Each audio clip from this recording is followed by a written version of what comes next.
You see kind of the writing on the wall. Right now there's an employment database held by the federal government that they want all employers to run every single person applying for a job past this database to make sure that they have legal status in the country.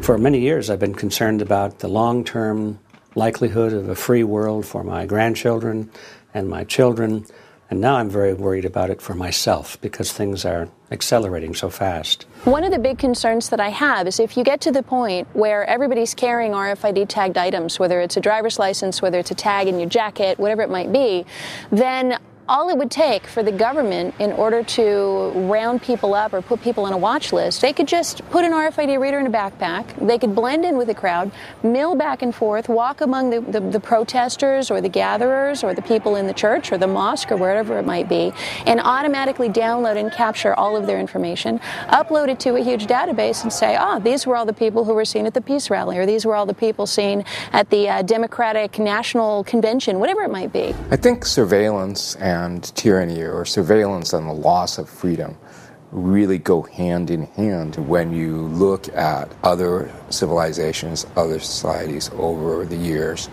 all the way up into the 20th century. There's this really strong link between autocratic or despotic or excessive government power and at the same time all sorts of surveillance mechanisms, whether they're secret police or national ID cards or other kinds of mechanisms that are designed to make sure that people are being watched, and perhaps even more insidious, that they know they're being watched. Won't all this surveillance and technology make us safer from crime? Isn't it a good idea to watch everybody and monitor what they do? If that were the case, then you should be able to look back and say, okay, well, let's look at the most monitored and surveilled people in history. And arguably that was the Soviets living under the Soviet Union under Stalin and the folks who came after that. Every phone call could be listened to. Every piece of postal mail could be opened. If you had a party at your house, you wouldn't know if government informants were attending the party listening. After all, if you have nothing to hide, why would you care? But the Soviet Union under Stalin was the most deadly regime in all of history.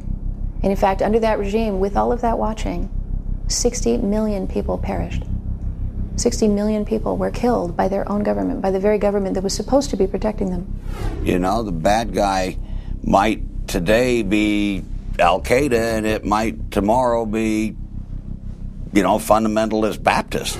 You take Homeland Security, who issued a report that said those people who own guns, those people who are anti-abortion, those people who are the tax protesters, and all kinds of Americans are really terrorists in waiting. And attempts should be made to silence those people. The MIAC report, which was the Missouri Information Awareness Center, it was a report put out for law enforcement that was actually leaked into the public sphere. And it was defining potential domestic terrorists. And disturbingly, this MIAC report was listing people who could be your next door neighbor, even you. They were listing people who, anybody who was concerned about constitutional issues, anybody who supported Chuck Baldwin or Ron Paul, anybody who was a libertarian or a constitutionalist. So people with, who weren't just mainstream Republican Democrats. Anyone who was concerned, the part that shocked me, anyone who was concerned about RFID privacy. So that's me, that's what I work on, and I'm certainly not a domestic terrorist. People who were concerned about abortion and issues around that. People who were wanting to defend their Second Amendment rights, which are constitutionally protected, your right to own and bear arms. All of those people were identified as potential domestic terrorists, and in this report that was going out to law enforcement, they were being told to watch out for us, to look for people who share those characteristics. How much additional security do you get by having so much less privacy? It is a really fundamental question. And it is always easy to say, I don't care, I want the government to know everything, just keep the bad guys away, keep the terrorists away. Our history tends to demonstrate that governments repurpose information. They get information for one purpose, and they use it for something else. The unchecked surveillance tends, in the long run, to cost us more than the security that we gain from it. Well, I'd like to know how they define the bad guys. You see, in Germany, that was true too. The bad guys there were Jews, and they murdered 6 million of them. By whose authority? Well, that's the common good. That was a state decision. You know, the whole concept of master race. All those ideas were given the color of law. You see, the way you persecute people is find out what they do, disparage it, marginalize them, and then pass laws against what they do, and then enforce the laws. When it came out that the government and the Census Bureau was collecting the GPS coordinates of everyone's front doors, a lot of us said, why would you need that? You have the street address. You clearly know how to find the location, or the census worker couldn't have gotten there in the first place. So why would you need this extra step that's costing an enormous sum of money? The only explanation that could occur to many of us is that they'd want to know the GPS coordinates of your house so that they could target you. And that sounds crazy, but when you look over at what's happening in Pakistan and in Afghanistan, where there are unmanned aerial drones that can literally target a home, we regularly hear about houses that have been blown up by the military. There was a wedding party going on in this house, and then boom, bombs were dropped on it, and it was blown up. So I think there's a real question mark. Now it becomes a question of whether or not you trust the government. The problem with governments is they're made up of people. If you didn't have people in them, they'd probably be okay. But, as soon as you give a guy a little bit of power, well, that's never quite enough. It becomes his mandate. It's his human natural instinct to accumulate more power. One of the problems when you create these technologies is it's like putting a noose around your neck. And you may think, well, gosh, it's someone I really trust, and where's the danger? But then that person you trust goes away, and then someone else can rise to power. We've seen it happen all over the globe. We've seen it happen century after century, where evil people have this bizarre tendency to rise into positions of power and authority over others. You look at what Hitler was able to do with very limited technology. He was able to pinpoint, single, and destroy large numbers of people that he just personally decided he didn't like. That capability that he had back in the 1940s, multiply that exponentially in terms of what could be done today. You could, turn people into non-entities. You wouldn't even have to kill them. You could just make it so they couldn't access the ATM machine, they couldn't go to the grocery store, they couldn't get to see the doctor. So I think the bigger picture and what we need to be thinking of as a society today is we really should not be creating the power to destroy our lives and putting it into anyone's hands. Whether you trust the current administration or not is really irrelevant, because ultimately I believe there will be someone who will come along and who will take advantage of that. They'll remove all the safeguards we put in place, and then we're just going to be sitting ducks. One of the founding fathers said, those who would trade liberty for security deserve neither.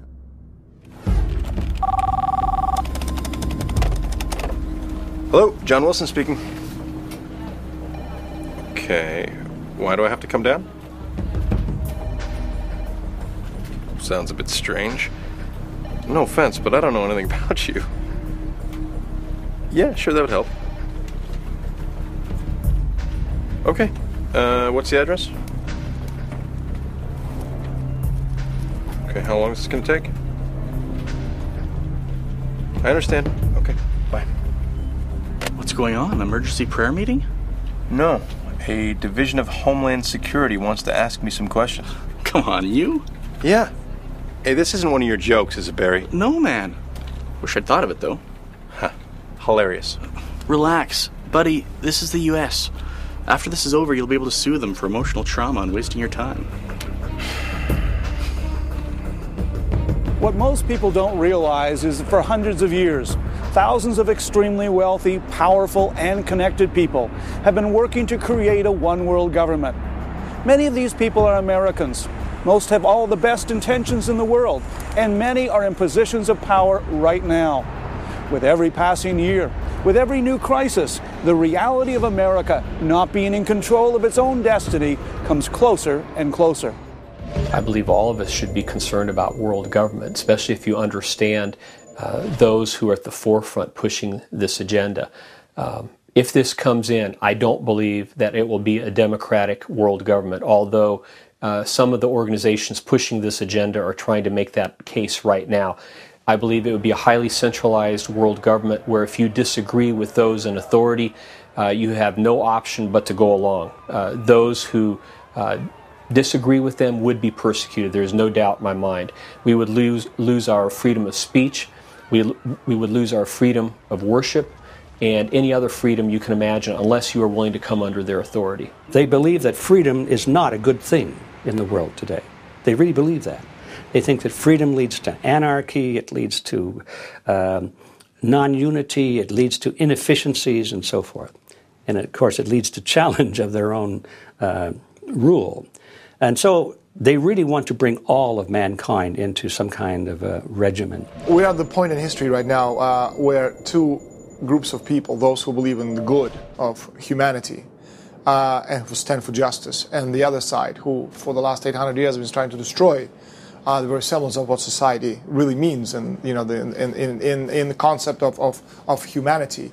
And we're at the point right now in history where there's no second choices, third ways, or fourth opportunities.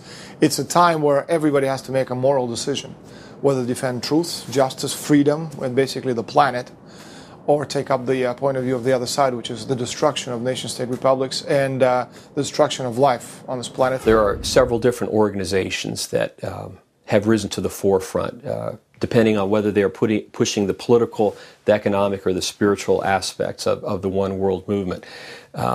And within those organizations, I'm speaking of the United Nations, the Council on Foreign Relations, the Bilderberg Organization, and others. There are those, even in the current administration, who have this type of view of the world that they want to move the United States and Western society in the direction of globalization and world government. If you tear down the barriers between the countries of the world, and there is this, I call it mafia, this powerful mafia above the countries of the world. They are coming down through sustainable development in the United Nations and all kinds of control to take the soul of the world. I have covered 105 global meetings. I've interviewed presidents and prime ministers. I've read tens of thousands of pages of their documents. This is not fiction. This is fact. A lot of these societies and organizations working together, but it's not only the secret societies that work together. The reason they're so powerful, so difficult to destroy, is that they have politicians on their side who have tapped into the societies. You have members of Congress or Parliament. You have the banking representatives. You have the royalty. You have the newspapers, who of course form part of this elite and are sworn to secrecy. And then of course you have NGOs, non-governmental organizations, are also tapped into this because, again, you control all these organizations through money. When I first understood and saw world government at my first global meeting in 1994, first I was shocked. I was amazed. Why wasn't anybody talking about it? Why wasn't anybody doing anything to protect the sovereignty of the United States? And if we look at the source of these problems, we find here, at least in the United States, we find a relatively small group of people. It's called the Council on Foreign Relations. The CFR is not very well known to the average American, but in reality it is our hidden government. Because if you look at all of the real important positions in the power centers of society, and by that I mean the leadership positions in government, the president, the vice president, the secretary of state, the secretary of defense, the head of the CIA, and so forth, even Supreme Court justices and senators, but the ones at the very top of the political power structure. And then you look at those who are dominant within the media centers, the heads of the networks, ABC, CBS, NBC, Turner Broadcasting, the Murdoch Network. And then you look at the heads of the great universities, the schools, and so forth. It doesn't take a lot of people to really control the masses if they're at the heads of these kinds of organizations. I believe that economics ultimately will be the number one way in which the emerging world government will try to control people. If you can control a person's ability to buy or sell, you can run their life. if you have a single currency over the whole world or currency system, it provides no other alternatives or options. Back in 1968, George Ball was the Undersecretary for Economic Affairs with JFK and Johnson.